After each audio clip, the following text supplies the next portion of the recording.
every revolution, there's one man with a vision. You can't handle the truth.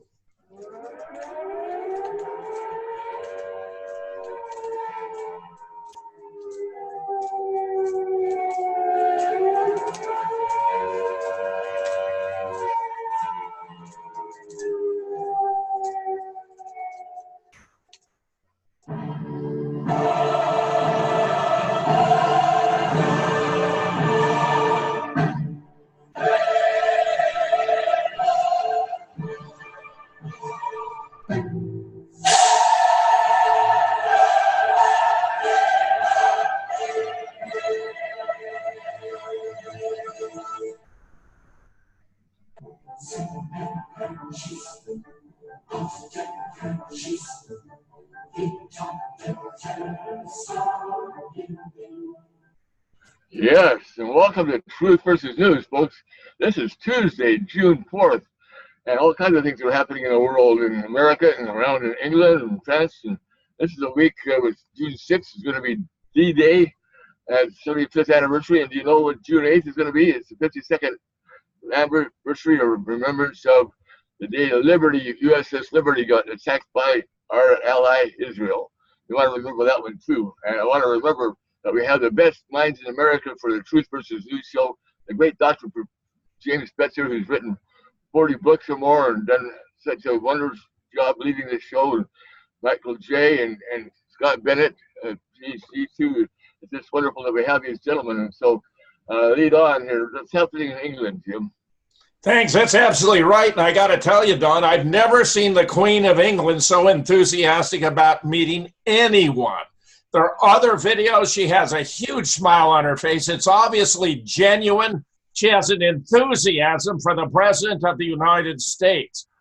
Melania has been doing a magnificent job. She's being compared to Princess Di. In my opinion, there could be no higher compliment. She is an icon of style and fashion. To me, it is shameful that the American Women's Magazine refused to feature her on their cover out of a political correctness and because of their left-wing bias. Shocking. Meanwhile, we have the government apparently testing their internet kill switch. This is profoundly disturbing. It's as if millions of voices suddenly cried out in terror and then were suddenly silenced, as from Star Wars. It turns out Google Cloud was down, Google Computer Engine was down, Gmail down, Google Drive down, Nest down, YouTube down, Snapchat down, Uber down, NextDNS down, Pokemon down, App Engine down. I mean, it was shocking what happened. And look at the region. This was clearly a test case to see of their ability to take out the internet completely. And it was a major success. They can do it. Now, the question becomes, why? What's going on here? Well, here's a very modest example. It turns out this Virginia Beach shooter, and more evidence is accumulating that this was yet one more false flag, surprise, surprise, is even linked to the Sandy Hook event by way of Caitlin Roy, who was a fake teacher there, claimed to have saved 15 kids by cramming them into a 3x4 bathroom with a door that swung inward. Now, if you figure each of those kids weighed 50 pounds, it's 750 pounds of squirming first graders. Caitlin, another 100, 850 pounds with a door swinging in it. This is such an absurd story. One NFL tackle weighing 350 would fill up that bathroom. She has a book that she has been making money off of this absurd scenario that Amazon proudly sells. They had 20 books about Sandy Hook when they banned mine, which was the only one that took exception to the official account, which of course is the reason, and where I had 13 contributors, including 6 current or retired PhD professors, where we concluded the school had been closed by 2008, that there were no students there, and that it was done to promote gun control. They've got to suppress it. Not only that, but you have student journalists who are exposing other elaborate frauds on the American people, including the moon hoax. As we approach the 50th observant, watch this. Yeah. 50 years ago, we produced the moon landing hoax, the trailblaze filled with science fiction, fooled us all with the impossible. Today, the crowds we exploit are even greater. To lie farther, we must be able to sustain fictions of greater distance and duration. Your minds are the resources we harvest with our machinations. We pretend to overcome radiation, isolation, gravity, and extreme environments as we've always done. That's the video game created to bind the minds of humanity. We're producing another moon hoax, a play, by 2024. And this is how. We want to believe we have the ability to get larger, heavier payloads of planets beyond Earth's gravity. For this, we simulate an entirely new rocket, Space Light System. SLS with the most wasteful rocket ever developed. And with that CGI projection. And more enticing, this game system makes you think we can fly deep space missions. We feed your lies in capsules for you to believe our game, from wasteful launches to CGI fake space and the good old parachute trick. For this trick, we built Orion. This is NASA's next generation human space fiction. Inventing fake data and maps from lunar orbiters, our programmers create many moon hazards and resources. We're currently producing an entirely new hoax to landing and operating on the moon. Funding our commercial partners with your money to make up science instruments and robotic props, you are paying our way for human fictions in 2024. Our task is to hoax quickly and to keep it going, to cash our production efforts with a fervor that can convince the weak that we return to the moon in a manner that is wholly different than 50 years ago. With our simulated reusable lunar landers, we pretend to land anywhere on our CGI lunar surface map. To sustain this fiction, we give them a platform in orbit around the moon from which to transition a canister-shaped platform to fake deep space experiments and be a mental dead zone for non-thinking humans. We call this Looney Outpost Gateway. The beauty of the Gateway trick is that we say it moves between orbits, balancing it at will between the Earth's and Moon's gravity, with a fiction that is ideal for producing even deeper space missions. In 2009, we learned that the moon contained millions of space believer minds. These minds can be extracted and purified like water and separated into oxygen for breathing or hydrogen for rocket fuel. This new moon hoax is quite uniquely designed to deceive us and propel us to Mars and beyond. Or should you not believe it? This is where we're tricking more. This is a replicate throughout the solar fiction. This is the next genre for human space exploitation. Humans are the most malleable subjects in this entire production, and yet we lie for humanity. We go to the moon and on to Mars to fake knowledge and understanding, and to spread lies everywhere. We lie knowing our stories will further new fictions that cannot be foreseen. We lie because we're destined to exploit you and deceive you, controlling our minds. We want another moon hoax now, a better illusion, to serve as reinforcement, as a checkpoint for all the lies we told, our fakest adventures still ahead of us. We are faking it. We're hoaxing. We are hoaxing. We are hoaxing. We're hoaxing.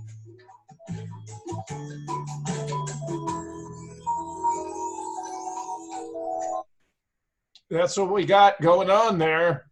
Stop, Wow. please do. Give us your thoughts, my friend. Well, I liked how you began, Jim, with President Trump going to Great Britain. I agree with you. I think his reception by the Queen of England, Queen of Great Britain, was very, very powerful, very positive. I thought the Prince of Wales was very positive as well. And I think Donald Trump emanated a very respectful, a very affectionate presence, and I think he really enjoyed himself. I saw some of the vinegar-faced fools, of course, like John Bolton sitting like a zombie on the side of the table, but of course maybe they gave him the vegetarian meal. And we saw, of course, Ivanka and her husband Kushner there and a few others, but I think all in all, it was a very good state meeting. The only thing that, of course, causes me pause are a lot of the foreign policy objectives that are being advanced in his name and in his name and the American people's name, specifically the increased economic sanctioning, the increased bullying and the threatening of what is it, 32 different countries. RT just came out with a story. Now we've got bans on Cuba for travel, and we've got increased friction with regards to Venezuela and Russia and the United States, and then, of course, the ongoing Iranian situation. So all of this positive development in Trump going to Britain, and there's a lot of supporters there that do like Trump, could evaporate very, very quickly, almost like dew evaporates in the morning dawn, because all of these policy objectives, which is it's either my way or the highway, I don't suspect are going to ultimately generate a lot of favor or opportunity or success for the United States. I see more and more language being put into stories that say what we've said over a year ago, which was the Great Divorce. The Great Divorce is being used more and more in the vocabulary, in the vernacular, in the processing of the American foreign policy. And if that happens and you have a great divorce where the majority of the world separates entirely from the United States, then all of this goodwill and all of this handshaking and travel is really going to come down into a very dismal state of affairs in the United States. Jim? Very good. Michael J. Thank you, Jim.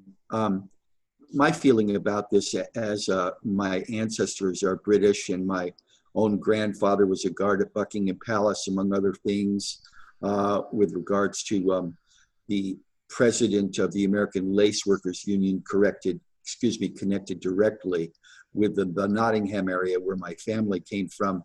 I look at Britain and realize that Britain has descended from where there was a profoundly Christian movement in the 1800s. That has changed because of the influence of the royal family, because of the influence of the Masonic order there in Britain, and the evidence of protection of hundreds or thousands of pedophiles in high places in government. What I see here is the possibility that the Queen of England is on her best behavior because unlike a lot of people thinking that England has been wagging the dog, because that's the headquarters of the Rothschild banking system in the city of London, what I'm thinking is that they realize that Trump is nobody to fool around with. They were laughing before, they're not laughing now.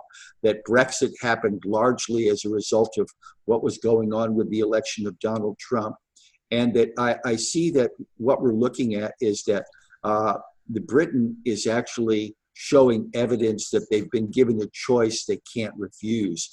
And I think that the reality of what has been exposed with British interference with respect to their facilitating spying and the Russian hoax dossier and things like that. I think Trump went over there in a position of power. And as you said, Jim, with respect to the way that Melania is treated in our own newspapers and magazines, they can't afford to look at Melania in that she respects America and she represents something wonderful happening in a large portion of America. With respect to this is the first time in a long time, ever since I believe Jackie Kennedy, this is the first time that we see a first lady that demonstrates something very likable, very beautiful about the presidency. But these same magazines that refuse to carry her picture are the ones who promoted a fake woman named Michael LaVaughn Robinson, aka Michelle Obama, and some magazines called her the Woman of the Year, which is a disgusting and horrific and surreal denigration of womanhood in America. So I think we're making progress, and I think it's choice time. And people need to continue to pray. I want to mention that President Trump is going to be going over to Normandy. And the last time he had that opportunity, he found out by, and this was revealed by different vectors, that there was a threat against his life. And I think that we need to pray that President Trump is continuing to be protected by God's angels, the angels of the Lord, because right now, dealing with these internationalists, he's dealing with people who have connections with globalist Luciferians, and this is a very serious matter. Jim? Wow. Thank you, Michael J. Meanwhile, we have Mike Adams, a very disturbing article. Trump may invoke the Insurrection Act to save America. According to sources cited by the Daily Caller, President Trump is posed to invoke the Insurrection Act to fight for America's survival against the ongoing invasion of illegals flooding the United States as a tactic to destroy the country from within. According to multiple senior administration officials, the president intends to invoke the tremendous powers of the act to remove illegal immigrants from the country. The Insurrection Act, passed by Congress in 1807, allows the president to deploy National Guard and U.S. military troops to combat rebellion against the United States of America. The act has been invoked by other presidents to quell violent uprisings, such as the L.A. riots. It's clear the president now recognizes the rebellion against America being committed by the governor of California, mayors of sanctuary cities, and fake news journo terrorists who are brainwashing Americans to hate their own country. The ongoing land invasion of the U.S. is an act of war being openly supported by Democrats and leftists who are using illegal immigration to nullify U.S. voters and overrun the United States with anti-American militants, criminals, and terrorists. As Stuart Rose from Oath Keepers has accurately described, the illegal immigration is designed to import terror cells who plan to carry out a Tet offensive inside the United States once activated by enemies and traitors who are literally seeking the complete destruction of America. It's also become obvious over the past few months that the tech giants are waging a coordinated conspiracy to nullify U.S. elections and crush democracy by selectively silencing all conservative voices on the dominant online platforms. This illegal conspiracy pursued by Facebook, Twitter, Google, Apple, and other tech giants represents an online insurrection against the U.S., which is why he, Mike Adams, has repeatedly called for the deployment of military police to arrest the CEOs of these tech companies and force their platforms to respect the First Amendment. Here are some of the points he makes. The radical left is about to be triggered by the treasonous deep state-run mainstream media. Trump fully realized a war against America has already begun. California is committing planned treason against America by deliberately flooding the country with illegals and granting them the right to vote, allowing illegals to outvote Americans in national elections. Accordingly, California's Electoral College votes U.S. senators and members of the House must be nullified and barred from participating in federal legislative efforts or federal election results, such as a 2020 vote for the presidency. The governor of California must be declared an enemy combatant and arrested and charged with treason against America. The commander-in-chief may deploy the National Guard and U.S. military to locate and detain domestic enemies for committing acts of treason against America. Once Trump initiates the Insurrection Act, the lawless, deranged left will immediately declare Trump to be a military dictator while calling for leftists to take to the streets in armed rebellion against the rule of law. Leftists will open fire on Trump supporters, bomb government buildings, and attempt to execute police officers and National Guard troops who are deployed to defend America. Pro-Trump Americans need to be prepared to defend themselves against the violence of the lawless left.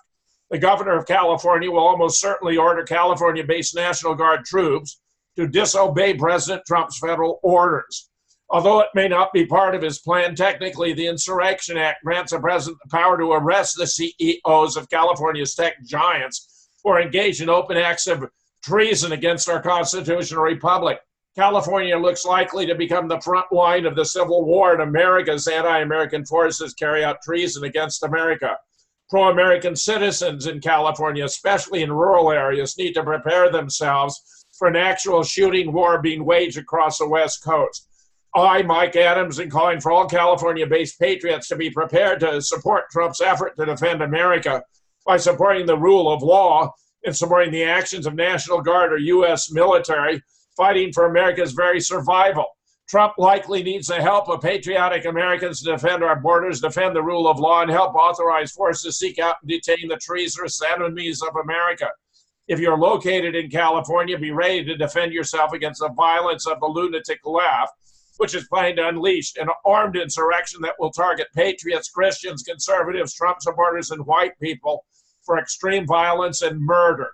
If Democrats somehow manage to take the White House in 2020, they will immediately gut the Constitution and Bill of Rights, unleashing nationwide gun confiscation, flooding the borders with millions of illegals, and arresting or executing all political dissidents in order to silence those with opposing views. The radical left is an authoritarian anti-American cult that's demonstrated its dangerous lawlessness by censoring all online speech that opposes the deranged delusions of the progressive left.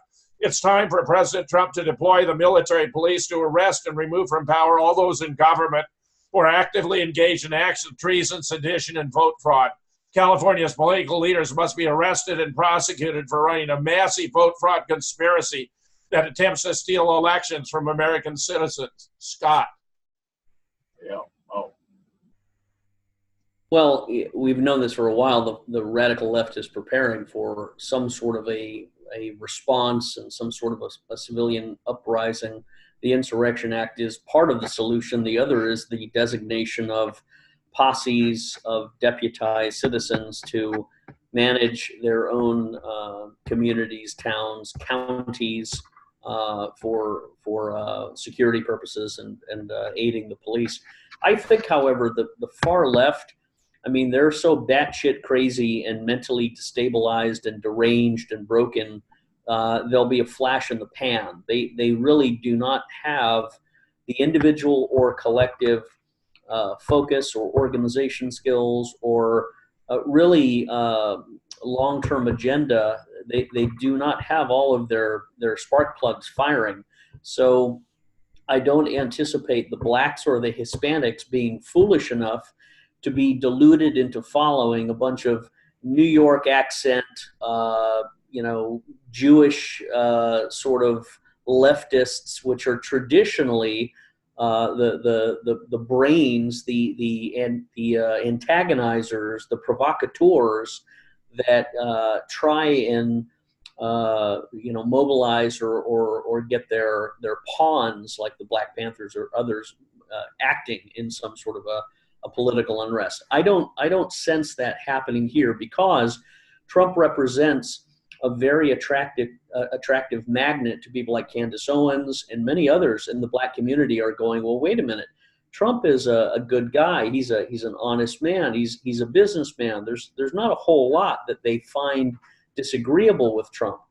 And the same with the Hispanics who are here legally. The illegals are the ones who victimize the indigenous Hispanics who are here illegally. So you're not going to have a race war because Trump does not attract that kind of venom. The only ones that he destabilizes are really the wealthy, overeducated, Starbucks working, leftist white kids, or people like Ortizio Cortez and these others who have never been in the military, never been in the police, never fired weapons.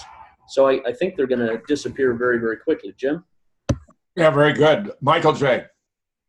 Hi, thank you, Jim. I agree mostly with what Scott is saying, but we also are aware of a subculture in America that has been brought up from the border, and also including people that were brought into America under Obama in cargo planes like those big ones like Big Brown and whatever, and escorted at night in vans with FBI escorts. Why? Well, because we found out with James and Joanne Moriarty that people were being brought in with phony visas, with phony green cards out of Libya. They were being given a lot of money, and that there are a number of terrorist, that is Wahhabi terrorist training camps in America that have actually been recruiting in prisons a lot of black people who are disenfranchised in this culture. And there is evidence that there are these kinds of camps where people have been radicalized even more under Islamic teaching, and they've actually been taught combat skills. So California has the evidence of a number of these training camps, including many in other places throughout America. And if there is a big push, we need to realize it's probably going to be connected with other things like disasters, natural disasters like the flooding of the middle of America and the potential destruction of dams and the destruction of the Central Valley in California because of the flooding, the huge snowpack. I just found out from my friend this morning, there's a huge snowpack up in Nevada even right now because of the rains, the overwhelming amount of moisture that was released with HAARP and with cloud seeding and things like that. Right. So the possibility of flooding the Central Valley, which is a huge breadbasket, and destroying crops like they're doing in other places that you're going to talk about later, Jim, in order to create food riots and things like that. But this is something where America is in a lot of danger right now, and people need to pray. Over to you. Very good. Meanwhile, Special Counsel Robert Mueller has announced his resignation, claiming the investigation did not exonerate Trump. The special counsel's remarks stood as a pointed rebuttal to Trump's repeated claim he had been cleared and the 2-year inquiry was merely a witch hunt.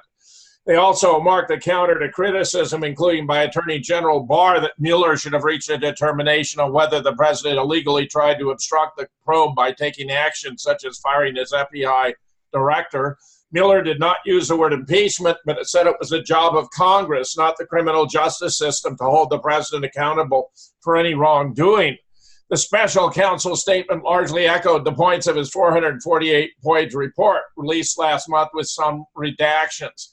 Scott has gone on with Jason Goodman to talk about what happened here with Robert Mueller. It's very clear all this searching for cases of obstruction of justice has no foundation because there was no underlying crime committed, having been exonerated of collusion with Russia, where there is no good reason to believe Russia had anything to do with attempting to affect our election, unlike another country which exerts enormous influence over our elections, namely Israel. Scott was explaining why this appears to be a psyop on the American people. Meanwhile, Americans are livid as Mueller outduels Comey for most corrupt FBI head ever. How much abuse can America take? It's fairly stunning. Here are some of the reports to Mueller's attempt to implicate Trump, who has correctly called him out for conducting a witch hunt. Robert Mueller should be sanctioned by the DOJ and the ABA for deliberately violating multiple rules against prosecutors, sliming people they refuse to charge. His performance today was every bit as shameful as Comey's Hillary press conference of July of 2016. Another, the only viable defense for Mueller after his performance today is his doddering old fools completely out to launch, who allowed himself to be bullied and led around by the nose by corrupt, conniving schemers like Andrew Weissman. Or another, Mueller should have been served with a Senate committee subpoena as he stepped away from the podium today. Where are you, Lindsey Graham? Meanwhile, the former Secretary of State for Diplomatic Security under oath, I warned Hillary twice about her unsecured BlackBerries and personal emails. Eric Boswell, the former Assistant Secretary of State for Diplomatic Security during Hillary Clinton's tenure as Secretary of State, testified to this and much more. Hillary Clinton and other senior State Department officials were warned in 2009 that any unclassified BlackBerry is highly vulnerable in any setting to remotely and covertly monitoring conversations, retrieving emails, and exploiting calendars. Hillary was warned again in 2011, urging department users to minimize their use of personal web email for business, as some compromised home systems have been reconfigured by these actors to automatically forward copies of all composed emails to an undisclosed recipient. Hillary assured him she gets it when he informed her about dangers of BlackBerries. Hillary and her staff were wedded to their BlackBerries, however, wanted to continue using them in secure areas even after warning because it was so convenient for them. He and other former State Department employees were surprised to learn Hillary used ClintonMail.com as an address to conduct official government business. He claimed they were not aware of such activities while still employed by the government. Mind you, this is the woman who used bit bleach and actual hammers to destroy her electronic devices after they'd been subpoenaed by Congress. But Congress has done nothing about it. Scott.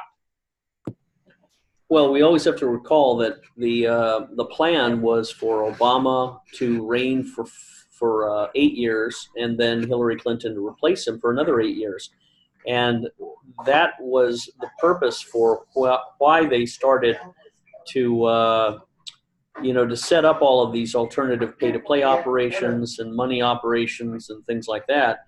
And they've been run afoul because of President Trump's election. So the running afoul of the original plan has forced Mueller and Comey and Rosenstein and all of these people who are coming into question to sort of have an emergency reaction, an overreach. And I think Mueller is going to be called before the Senate. He is going to be examined. He's probably going to be forced to testify. He's going to be beat up within an inch of his life. He's going to be asked every question that we've been hearing on Fox News for the past year, specifically, why did you hire Jenny Rhee and all of these other people that have ties to the Clinton Foundation, especially when the Clinton Foundation were doing a pay-to-play operation with Saudi Arabia, Qatar, Morocco, Mauritania, United Arab Emirates, and all of these others that were giving fantastic speaking payments to Bill Clinton in exchange for State Department favors and signatures and licenses, which included the Uranium One deal, and prior to that included the Swiss banks and the Swiss money and all of the deals with the Swiss government, and the imprisonment of an American named Brad Birkenfeld. Right there you see the government corruption. You see all of this stuff taking on a different color of corruption and scandal. And I think, we've seen this coming. We're ahead of the curve. Everybody is now starting to pick it up. I see Tucker and Hannity getting more and more excited. I see John Solomon and these other people. I see the Epoch Times and their Spygate constellation connecting the dots. So they're more and more being able to see what we've seen for a long time coming. They don't have some of the very stringent crimes that are blatant, specifically Hillary Clinton's and the other things about Seth Rich and these other things. But I think it's beginning to eclipse. It's beginning to come into the sky, and the more and more people see it, the more Trump's going to be favored, and it's his election to win, and he basically won't lose unless he starts a war, unless he lets Bolton's hubris and insanity drive his foreign policy and think that Trump can escape. But we'll see. Jim? Very good. Michael J. Thank you. Scott is really focusing in on the reality that Huber is known by many, many people with things and by things that he was connected to back for decades. The reality is, I see, even though I believe Mueller made a deal with President Trump with respect to his limited cooperation in going forward with this, I believe that he was shown that with his involvement with treason, with his cover-up of mass murder in the Alfred P. Murrah building, his cover-up of the mass murder in 9/11, I believe that all these things are hanging over his head. But what I see here is because he is literally a dead man if he makes a wrong step. I see that bitterness still is creeping in, and that's why he said what he said about not being able to exonerate Trump. The issue for us is this. This did provoke profound disgust in Americans who understood and have been growing in understanding about the deep state corruption that has been controlling the Department of Justice and the media. But Mr. Mueller is involved in crimes against America, in treason, in hiding crimes of mass murder, and because he didn't expose many things, literally millions of people around the world have had their lives destroyed. Many hundreds of thousands have been killed because he didn't expose the crimes of Hillary Clinton decades ago. And you can't really separate it. Her and her husband, Bill Clinton, have been involved in crimes and mass murder by deep state, CIA-controlled drug running, child trafficking, organ harvesting, and gun running. And you saw that with people like Eric Holder with respect to the Fast and Furious under Obama. So we're looking at something where Mr. Mueller has been on a short leash, and yet he's bitter. And with respect to what's going on in the latter part of this, we see that Hillary Clinton is being exposed right now. Things are being brought out in the open in a way where the media can't keep up with things that it's actually the result of truth tellers and whistleblowers that have not been involved in the Justice Department, that have been forcing the issue out into the open because the internet is challenging the narrative. And that's why it's really important that more and more Americans get involved with supporting whistleblowers and telling the truth and doing their own research. Jim. Yeah, supporting our shows like this. This is a good one to support, folks. Meanwhile, UN torture expert Assange shows symptoms of intense psychological trauma. UN torture expert Niels Melzer visited Assange in a high-security London prison on May 9th, along with 2 medical experts, only to find the journalist under severe stress, agitated, unable to cope with his complex legal case amid chronic anxiety. Our finding was Mr. Assange shows all the symptoms of a person who has been exposed to psychological torture for a prolonged period of time. The psychiatrist who accompanied my mission said that his state of health was critical. He told Reuters in an interview in Geneva, adding, "But my understanding is he's now been hospitalized and will not be able to understand trial." Why Julian Assange must ever be extradited by Matt Taibbi. This is a left-wing journalist who's coming to realize something is terribly wrong. WikiLeaks founder Julian Assange today sits in the Belmarsh high-security prison in southeast London. Not just for his sake, but for everyone's, we now have to hope he's never moved from there to America. The United States filed charges against Assange early last month. The case seemed to have been designed to assuage fears that speech freedom or the press were being targeted. That specific offense was computer hacking conspiracy from back in 2010. The crime was absurdly thin, a claim that Assange agreed but failed apparently to try to help Chelsea Manning develop an administrative password that could have helped her conceal identity as she downloaded secrets. One typewritten phrase, no luck so far, was the damning piece of evidence. The troubling parts of that case lurked in the rest of the indictment, which seemed to sell normal journalistic activity as part of the offense. The government complained that Assange took measures to conceal Manning as his source of disclosure. Prosecutors likewise said Assange encouraged Manning to provide information and records from departments and agencies of the United States. The indictment stressed Assange Manning were seeking national defense information that could be used to injure the injury of the United States. The indictment likewise noted the pair had been guilty of transmitting such information to any person not entitled to receive it. It was these passages that made me, Matt Taibbi, nervous a month and a half ago because they seemed to speak to a larger ambition. Use of phrases like national defense information giving to persons not entitled to receive it gave off a strong whiff of Britain's Official Secrets Act, America's Defense Secrets Act of 1911, which prohibited national defense information going to those not entitled to receive it, and our Espionage Act of 1917, which retained many of the same concepts. All of these laws were written in a way that plainly contradicted basic free speech protections. The Espionage Act was revised in 1950 by the McCarran Internal Security Act, sponsored by Nevada Senator Pat McCurran, who incidentally was said to be the inspiration for the corrupt Senator Pat Garrett character in The Godfather. The change potentially removed a requirement that the person obtaining classified information had to have the intent to harm the country. Along a similar line, fascinating, professional Assange smearers finally realize his fate is tied to theirs. Caitlin Johnson, Rachel effing Maddow, the queen mother of all tinfoil pussy hat wearing Russiagate insanity, is suddenly supporting Julian Assange after his Espionage Act indictment. Rachel Maddow has aired a segment condemning the new indictment against Julian Assange for 17 alleged violations of the Espionage Act. Yes, that Rachel Maddow.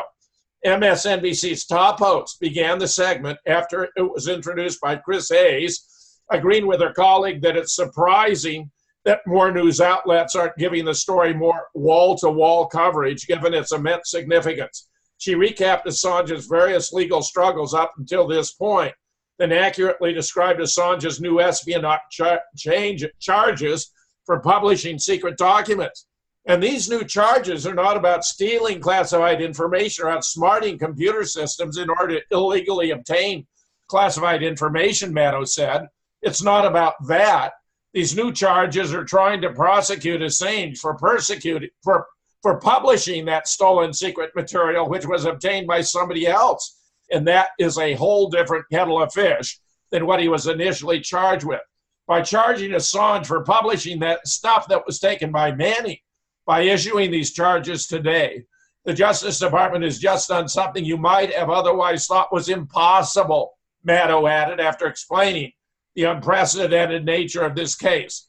The Justice Department today, the Trump administration today, just put every journalistic institution in this country on Julian Assange's side of the ledger, on his side of the fight, which I know is unimaginable, but that's because the government is now trying to assert this brand new right to criminally prosecute people for publishing secret stuff, and newspapers and magazines and investigative journalists and all sorts of different entities publish secret stuff all the time. That's the bread and butter of what we do. Maddow carefully explained to her audience these new charges have nothing to do with the 2016 election or any of the Russiagate nonsense the MSNBC pundit has been devoting her life to, correctly calling what Trump administration is doing with Assange a novel legal strategy to punch a huge hole in the First Amendment.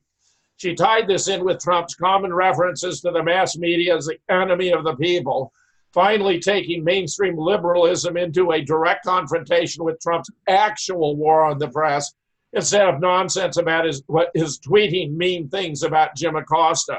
She rightly highlighted the dangers of allowing a president with thick authoritarian streak the ability to prosecute journalists he doesn't like, and discussed the possibility that the UK may not comply with his new agenda in extradition proceedings. I think these 17 espionage charges against the WikiLeaks guy are a huge deal and a very dark development, Maddow concluded. Chris Hayes this evening called it a four-alarm development, and I absolutely share that. And you know, I know you, she continued, pointing to the camera. Given everything else we know about the WikiLeaks guy, I can feel through the television right now your mixed feelings about what I'm saying. I can feel what may be perhaps a certain lack of concern about Julian Assange's ultimate fate, given his own gleeful and extensive personal role in trying to help a hostile foreign government interfere in our elections in order to install their chosen president with the WikiLeaks help. Okay, I know. Okay, I feel you. I got it.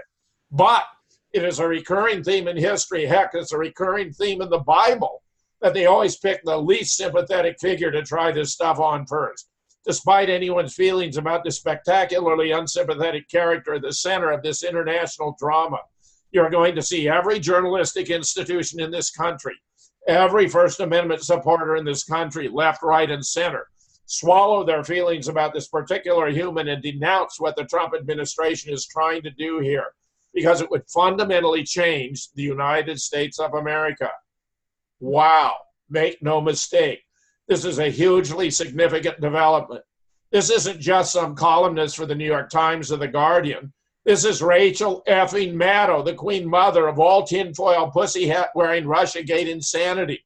The same pundit was just a couple of months ago not just smearing, but outright lying about Assange, deceitfully telling her audience that the new legal rings closing in around Assange were about his 2016 publications, then instructing viewers not to Google anything about it because they'll get computer viruses. Now that she's recognized this could actually hurt her and her network directly, she's finally feeding her audience a different narrative out of sheer enlightened self-interest. And we know, alas, now Assange too ill to appear at extradition hearings. WikiLeaks founder Julian Assange unable to attend a court hearing in London on U.S. attempts to extradite him. He's simply too ill to make an appearance and has been reallocated to his prison's medical ward. Scott. Well, I wouldn't be surprised if they're poisoning Assange slowly. remember, in his prison confinement, he will get very poor diet. He will get no raw vegetables of any kind. They're all overcooked and turned into a mush. He'll maybe get one apple a day. It's a very, very poor diet. There's no vitamins. It's a very cold environment. Adding on to that, the hostility and the abuse that any deep state agents would be piling on him, and psychological torments, from rattling the cage to leaving the lights on. There's a whole alphabet of things that could be conducted.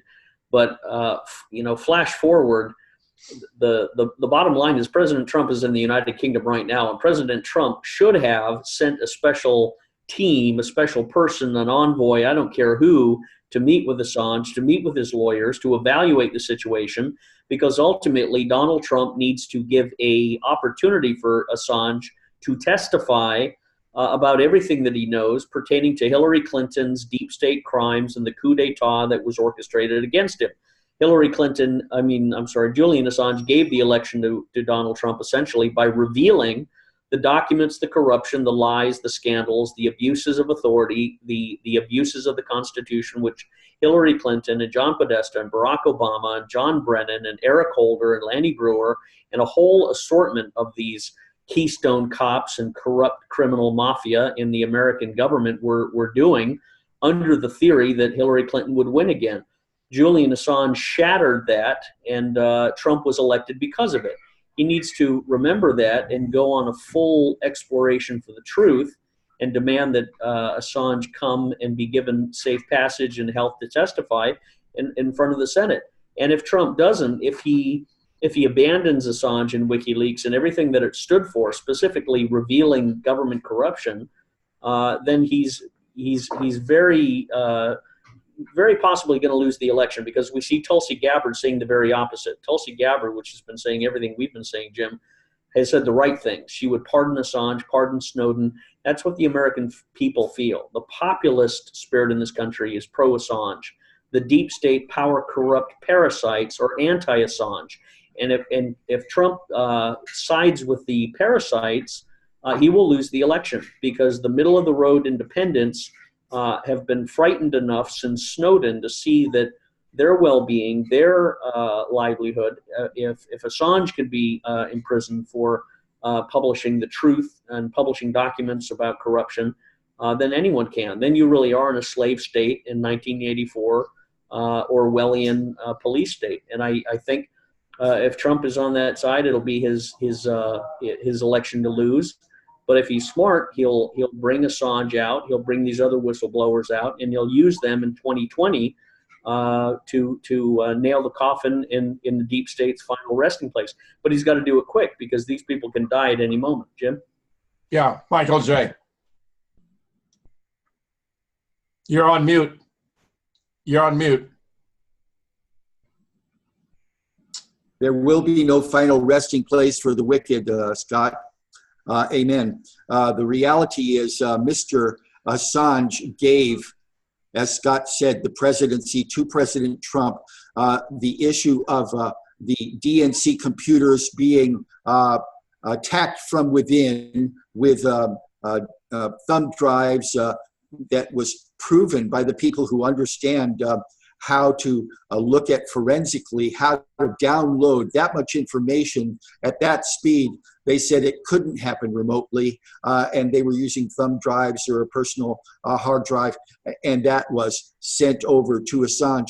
This was strategically the best thing that could happen for America, simply because what Mr. Manning did in sharing some of these things with Assange. These are two separate issues, but what he did in sharing that was allow people that have a conscience, people that even though they served in false flag wars that were promoted by the deep state military industrial complex of America, it gave us a sense of indignation with respect to what some people were being caused to do, encouraged to do with a helicopter gunship or AC-130 gunship with destroying people, innocent lives. Remember the time that our gunship destroyed a a hospital filled with innocent people by flying over it and around it for 45 minutes, firing many 40-millimeter cannon rounds into that hospital and killing many, many people because they didn't want the truth to get out. The issue is I served in 3 combat units in the 23rd Division in Marical, the same division that was the host to the 11th Brigade, which gave us Lieutenant Calley and the My Lai massacre. With respect to what I see going on in America, people that are serving in our military, people that actually have witnessed many of their brothers in the military committing suicide because of what was done based on the false flag of 9/11, the fact that we blew up our own building with the help of the Saudis and the Mossad and our fake friends in Israel. That's right, our fake friends in Israel. This happened in America because of corruption, because of people being blackmailed in our Congress and our Senate, and people being promised all sorts of war profits, because the more missiles that they were able to fire into Syria and other places meant more profits for these prostitutes in the whorehouse Congress and Senate we've been enduring for decades. The reality is this: we were very grateful to Julian Assange to opening up and showing us what happened in that Abu Ghraib prison and our soldiers being turned into torturers. These are not what Americans believe in. And the issue is American disgust for our deep state military industrial complex that's been supported by our whorehouse Senate and Congress and the executive branches. This was what facilitated the slaughter of hundreds of thousands of innocent people in Syria and in Libya and in Afghanistan and in Iraq. When will Americans say to Mr. Trump, you need to stop this now?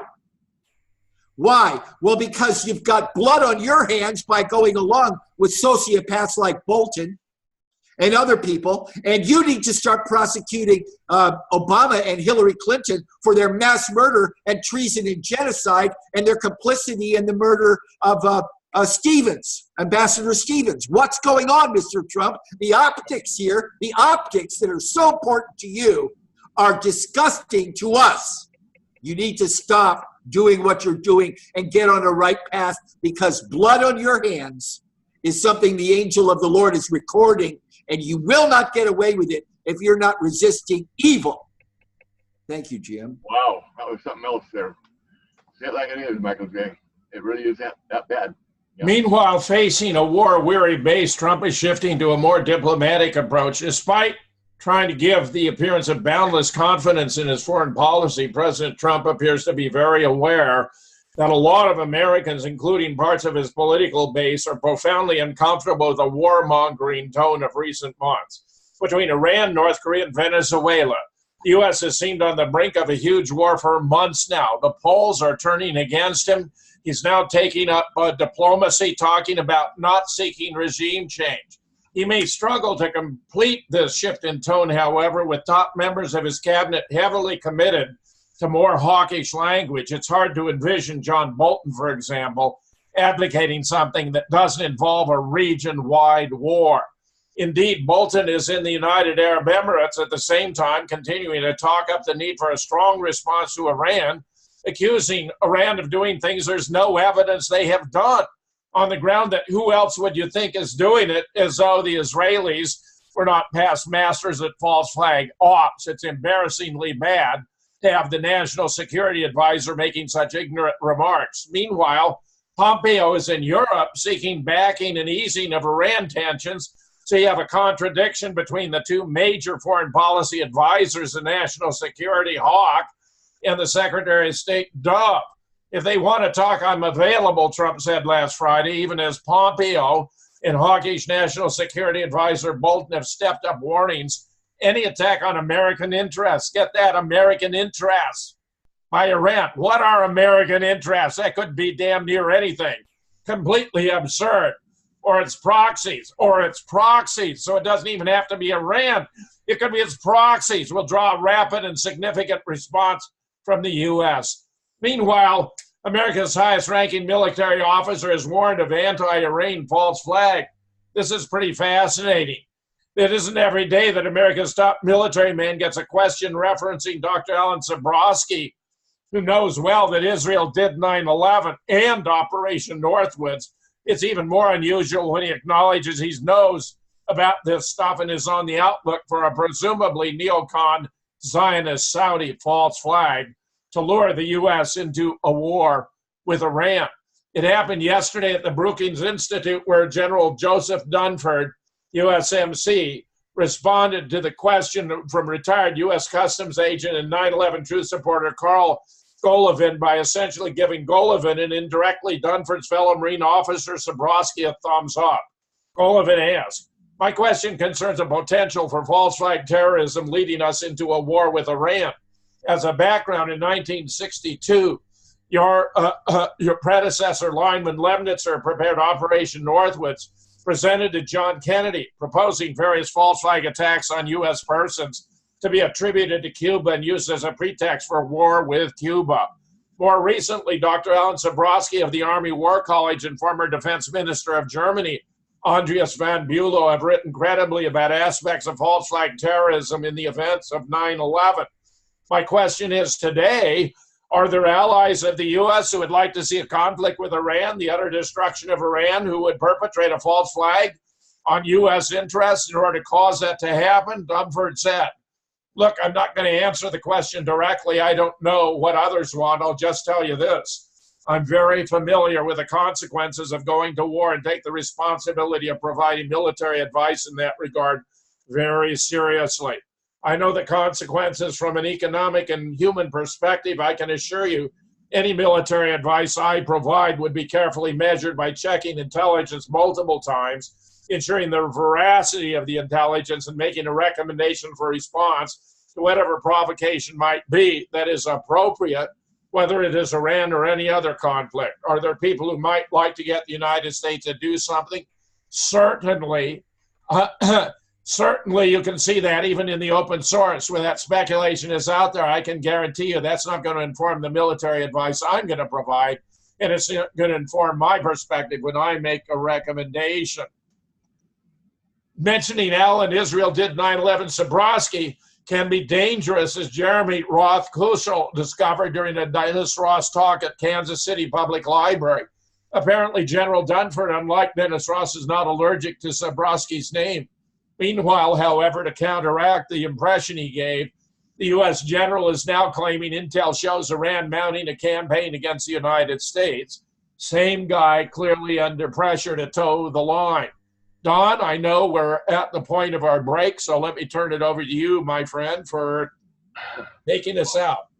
Oh, what a place to have to break. This is getting so exciting here. But this is Truth versus News. We're on for June 4th here. And it's quite the show. Stand by for the second part, because this is our saying: if truth is politicized, all is lost, and you can't believe anything the media says. That's something else. So stand by for part 2. We'll get it on the air as soon as possible here. And so thank you so much.